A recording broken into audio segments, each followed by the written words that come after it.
Seseorang hatiku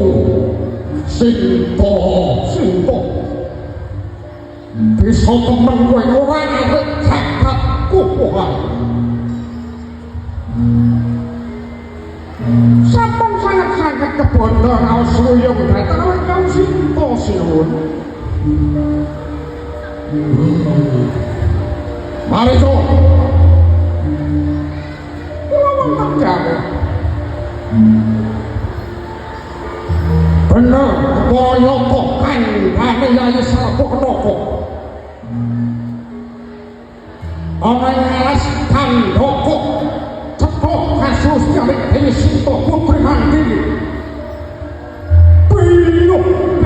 piyuk wah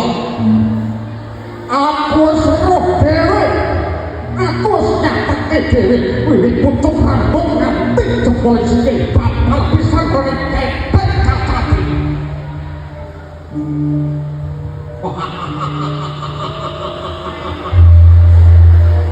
ipo selenge hatiku yang bisa ngarwurkan Sinto mari cuk kepiye ae nemu kula nuwun sewu mbok pantes wanita sanesipun Dewi Sinto kemawon sampun ngantos rusui bojone sanes cakemmu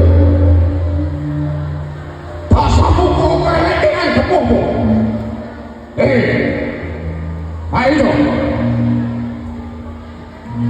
kowe tetunggune gendong kowe prigone wong julen kowe tetep kontek malih rekod bayamu timbangno kepiye carane supaya kowe bisa pisah Sinto karo wong yen nganti ora bisa kok selamat ya tak ilani capai serapu